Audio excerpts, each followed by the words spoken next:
सम्मिलित होना है स्कूल में, इसलिए वो टाइम से जाना है। तो नाश्ता कब बनेगा, खाना बनेगा, इसकी चिंता करूँगी तो नहीं होगा। तो कुछ बना दिया करेंगी, मेरे लिए कुछ खा लिया, हल्का फुल्का लेकर के मैं चल दी। तो ये जज्बा रहा। लेकिन जज्बा तो अब देखिए कि साइकिल जब मेरे घर से निकलती। नमस्कार मित्रों, आपका स्वागत है आपके अपने चैनल फ्लाइंग सुशांत पर। मैं हूं सुशांत और आज सिवान शहर में हम मौजूद हैं और सपनों के सिवान के एक नए एपिसोड में आपका स्वागत है। आज हम एक ऐसे महिला से मिलने वाले हैं जो कि अपने क्षेत्र में बच्चों को पढ़ाते हुए एज अ शिक्षिका वो यहाँ पर रहीं और लास्ट तक वो प्रधानाध्यापक बनकर और बहुत सेवा की है सिवान के लिए। और मुख्य रूप से अगर हम बात करें तो एक बड़ा सुंदर किताब आपने सुना होगा, अगर आप सिवान के हैं और सामाजिक कार्यों में रुचि रखते हैं तो ये एक किताब है पगडंडी से राष्ट्रपति भवन तक। इस किताब के लिए इन्होंने बहुत मेहनत किया और अपना जो इनका सफर है, जो कि मतलब इनके गांव के पगडंडी से चला और राष्ट्रपति भवन तक इनको सम्मानित किया गया इनके सामाजिक कार्यों के लिए। ये जिस स्कूल में सेवा दी है मुख्य रूप से उसका नाम है राजवंशी देवी गर्ल्स स्कूल। और कहीं ना कहीं काफ़ी मतलब समाज में अवेयरनेस फैलाने के लिए, स्वच्छता के लिए और विभिन्न मुद्दों पर जो कि एक लड़की के लिए, एक महिला के लिए, बच्चों के लिए अच्छा हो सकता है सिवान में, उसमें इन्होंने बहुत सारा काम किया है। और ये एक महिला के लिए लगभग मानिए कि 1960 के लगभग से पढ़ाई शुरू करना और आज प्रधानाध्यापक बनकर और राष्ट्रपति भवन तक आप वहां पिक्चर में देख सकते हैं प्रतिभा देवी सिंह पाटिल जी से ये सम्मानित भी हो चुकी हैं। और कहीं ना कहीं अगर केवल ये पढ़ाती रहती ना तो शायद इनको ये जो अवार्ड मिला है वो नहीं मिला रहता, क्योंकि आज सिवान में बहुत सारी शिक्षिका रही हैं, बहुत सारे शिक्षक रहे हैं और भी बहुत क्षेत्र के लोग रहे हैं, लेकिन कुछ विशिष्ट इन्होंने सोचा, कुछ किया, तभी इनको राष्ट्रपति जी के द्वारा सम्मानित किया गया और उस काबिल इनको चुना गया।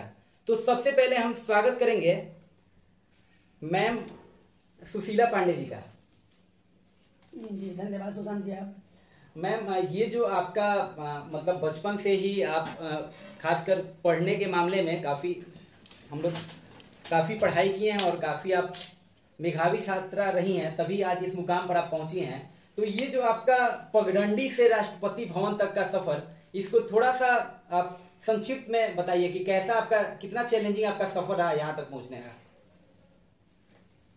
सुशांत जी, आप मेरी पुस्तक को पढ़ेंगे तो आप कदम कदम पर जो कठिनाइयाँ हैं जी वो आप विस्तार में हमको मिल जाएगा जरूर। लेकिन सबसे पहले मैंने उस तथ्य को आपके पास रखूंगी जी, जिसको बच्चे अपना कर घर में जी अपना भविष्य संवार सकते हैं। जरूर। सबसे बड़ी जरूरत है परिवार में अनुशासन। जी, जो बच्चे अपने माता पिता की बातों को मानते हैं जी, उनके अनुशासन में रहते हैं, तब परिवार से भी उनको सपोर्ट मिलता है, समाज से भी सपोर्ट मिलता है। तो इसलिए सबसे पहले जरूरी है बच्चे को अनुशासन में रखना, अपने माता पिता की बातों को मानना। तो मैंने जीवन में अपने उसको उतार लिया था कि मेरे पिताजी जो कहेंगे मैं उसका अनुपालन करूंगी। कभी भी मैंने उनके आदेश का अवहेलना नहीं की। उन्होंने जो कहा वही मैंने किया। यदि किसी बात को उनके पास रखना भी पड़ता था तो बड़े सहूलियत से, अनुशासन प्रिय बोलचाल की भाषा बड़ी सरल, सम्मान देते हुए, वही उनको सम्मान देते हुए, कहीं अहंकार हमारे अंदर ना आ जाए कि अरे मैं पढ़ रही हूँ, मैं इतना जान गई तो पिताजी के पास मैं उसको प्रकट करूँ, ऐसा कभी ना हुआ। हम लोग को लगता था कि बाप रे तो पिताजी इनके पास हम कैसे बोलेंगे, अपनी बातों को रखने के लिए बहुत सोचना पड़ता था। तो उस नाते हमको बहुत सम्मान मिला परिवार में भी। और पिताजी ने जिम्मेदारी जो सौंप दी कि सुशीला तुमको ये काम करना है, उसको मतलब कि 100% से अधिक मैंने चाहा कि मैं उनको यह प्रमाण दूँ, जिसका प्रतिफल यह हुआ कि उनका विश्वास मतलब बनता गया। और जो मैंने कहा पढ़ने के लिए उस क्षेत्र में उन्होंने मेरा साथ दिया। परिवार मेरा बहुत बड़ा था और उस परिवार संयुक्त परिवार, चाचा जी का ही परिवार था। सारे बच्चों को लेकर के, भाई बहनों को लेकर के चलना था। और खास करके हम लोग 4 बहन 1 भाई, चाचा जी का परिवार में 2 बहन 1 भाई, यानी 8 बच्चों का परिवार।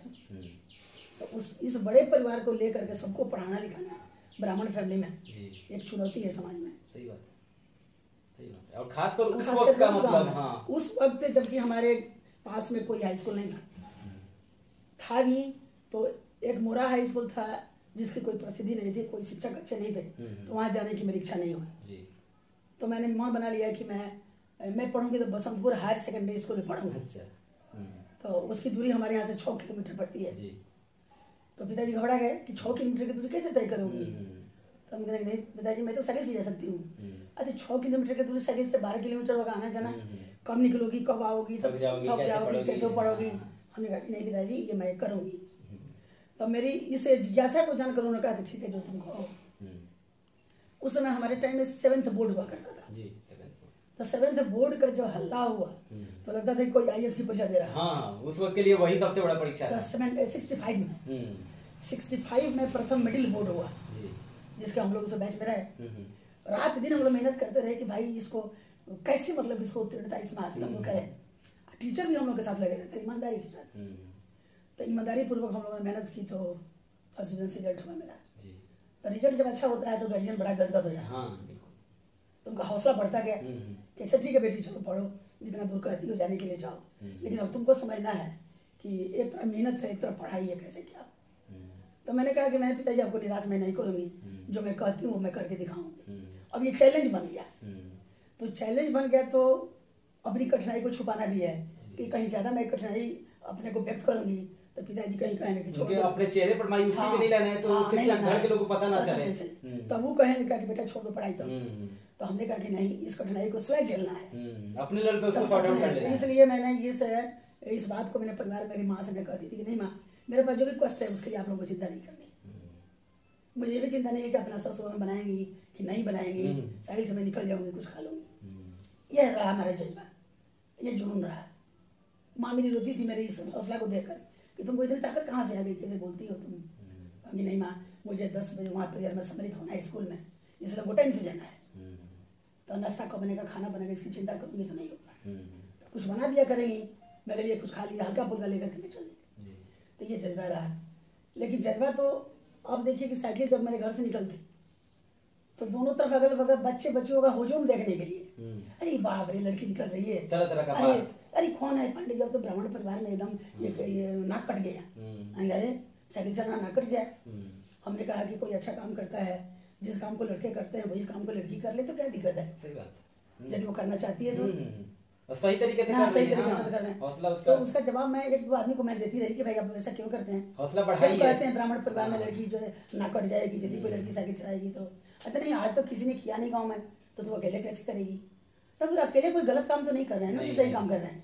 यदि मान लीजिए कि लेबर चला गया, किसी काम में लगाए हैं हम, अब उस काम को हम कर लेते हैं, सक्षम है, जिससे नाक क्या कट जाएगी, अपना काम कर रहे हैं, अपना काम करते हैं। मैं साइकिल चलाना मेरा अपना काम है। यदि मान लीजिए कि माँ के लिए दवा लानी है और मैं साइकिल चलाना जानती हूँ तो दवा का लाने में क्या दिक्कत है। उसके लिए पापा जी कहीं कुछ व्यस्त है किसी काम में तो हम तो कर देंगे ना उसको। इस काम को मैं कर लूंगी तो क्या दिक्कत है। तो कहते हैं कि लड़की घर से नहीं निकलती है तो विकास कैसे होगा। तो इस तरह की बातों को मैंने समाज में दिया लोगों के अंदर। कुछ महिलाएं बोलती थी उनको मैं 2-4 मिनट बैठ कर समझा देती थी कि देखो भाई अपना काम करने में कोई शिकायत नहीं है, चाहे ब्राह्मण हो चाहे हरिजन हो चाहे कोई चीज है, इसे अपना काम कीजिए। हम लोग 4 बहन थे, 22 से छोटा था तो हम बहनों को तो ही करना था ना। तो यदि मैं नहीं करूँगी तो हमसे पीछे वाली बहन क्या करेगी, नहीं करेगी, वो सीखेगी क्या फिर, क्या सीखेगी। तो कहेगी दीदी बैठी है मैं भी बैठूँ, माँ मर जाए दवाई के बिना, थोड़ा सा है ना। और पिताजी हमारे शुरू से ही कलकत्ता में रहे, पोस्ट ऑफिस में पोस्ट मास्टर थे और पोस्ट ऑफिस की नौकरी बड़ी ईमानदारी से उन्होंने निभाई। उन्होंने प्रमोशन अपना छोड़ दिया कि इसमें घूस लेना पड़ता है। इंस्पेक्टर भी इंस्पेक्टर में हुआ, उसके बाद से जो उसका हेड ऑफिस होता है सब सुपरिटेंडेंट वहाँ तक पहुँचे, लेकिन नहीं गए किसी में। बोले कि नहीं रिश्वत लेकर मैं काम नहीं करूँगा, उसके बिना होगा ही नहीं। लालच हो जाएगा, लोभ होगा तो पैसे से लोभ होगा। अभी ज्यादा लोग सरकारी नौकरी उसी के लिए करना चाहते हैं कि कुछ कमा लेंगे तो तरह तरह का मतलब रहता है कि जैसे तिलक मिल जाएगा, ये सब जो काफी जो सोच है ना लोग का वो काफी नीचे दर्जा का हो गया है नौकरी को लेकर। एक बार की घटना मैं बताती हूँ। मैं उनके साथ कलकत्ता पोस्ट ऑफिस में गई थी, उनकी पोस्टिंग डलहौजी में थी। तो मैंने देखा कि 2 अंतर्देशीय की जरूरत थी हमको, तो हमने कहा पिताजी 2 अंतर्देशीय पत्र चाहिए।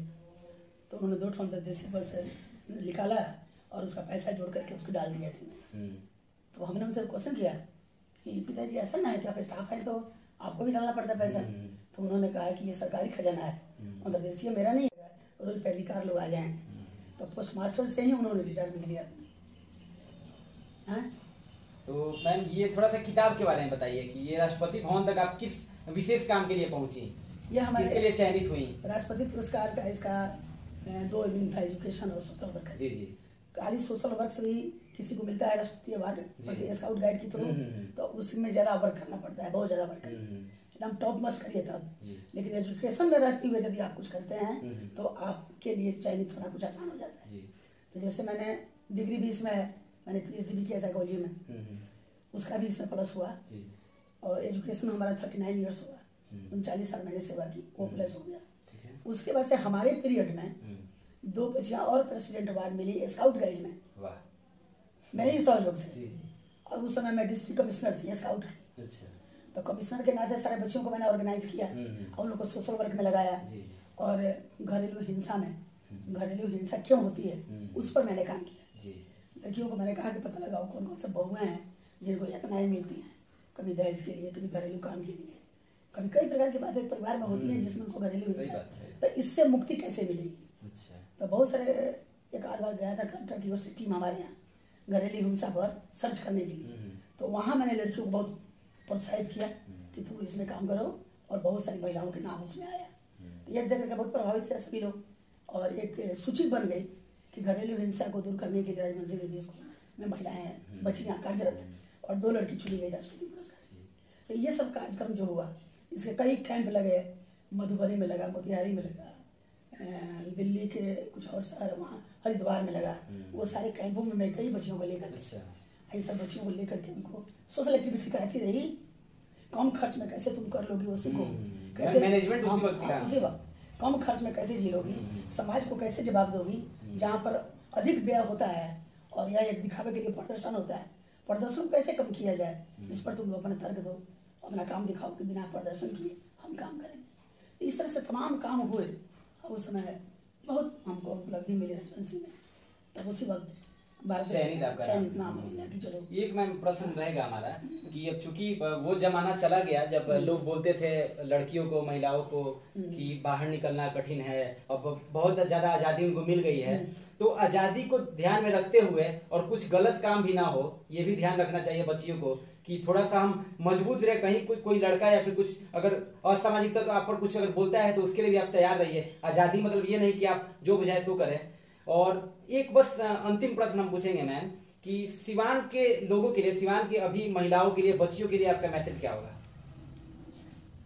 देखिए, जिस पर मैं रात दिन चिंता करती हूँ जी उसी के बारे में बता रही हूँ। जरूर जरूर। आजकल की महिलाएं प्रदर्शन में ज्यादा विश्वास करने लगी हैं, इसके मैं खिलाफ नहीं हूँ। नारी अस्मिता पर मैं किताब लिख रही हूँ अभी मैं। अच्छा, अभी किताब आप लिख रही हैं? वो चलता है मेरा नारी अस्मिता। अच्छा। तो नारी अस्मिता पर लिखती हूँ तो मैंने अतीत के संदर्भ में भारतीय संस्कृति को लेती हूँ कि क्या था और वर्तमान समय में।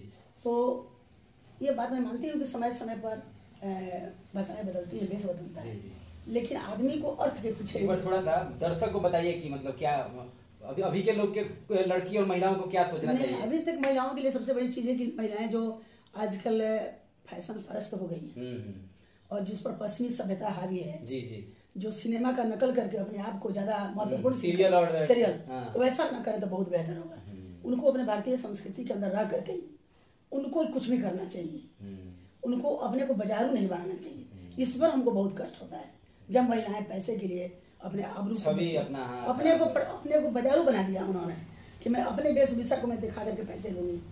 इसको मैं घृणित काम समझती हूँ। प्रदर्शन आज देखिए सोशल मीडिया पे फोटो डाल के कैसे भी गंदा, तो वो तो नकल करती हैं सब जो सिनेमा में होता है, हाँ, वेस्टर्न का सिनेमा सीरियल ये सब से वो, तो उसके मैं खिलाफ हूँ, उसमें पक्षधर मैं नहीं हूँ। मैं नारी हूँ, मैं चाहती हूँ कि नारी अपनी सभ्यता और संस्कृति को अक्षुण्ण रखते हुए वो एक समाज में अपना नाम करे, अपना काम। जरूरी नहीं कि ये मैसेज बहुत अच्छा मैम ने दिया है, और जरूरी नहीं कि आप वेस्टर्नाइज ही पूरी तरह से होकर और कुछ बड़े पोस्ट पर जाओगे, कुछ नाम करोगे अपने जिला का, अपने घर का, अपने आसपास का। आप अपने कायदे में रहकर अपने समाज, अपने संस्कृति को ध्यान में रखते हुए आपको जो दिया गया, आपको जो पहनना है अभी, उसको ध्यान में रखते हुए भी आप बहुत बड़ा नाम कर सकती हैं। वाकई में ये मैम से जाना जा सकता है। और मैम अभी एक किताब लिख रही हैं, नारी अस्मिता, और ये किताब बहुत जल्द आपको मिलेगा। और हम आपको एक बार फिर से बोलेंगे कि ये जो किताब है पगडंडी से राष्ट्रपति भवन तक, ये किताब आप एक बार जरूर पढ़िए, और एक महिला, एक लड़की का क्या संघर्ष होता है वाकई में, वो आप जानेंगे इस किताब से। बहुत बहुत धन्यवाद मैम, और बहुत अच्छा लगा आपसे मिलकर, और बहुत सारी पहलुओं पे हमने बात की, इसके लिए बहुत बहुत शुक्रिया, धन्यवाद।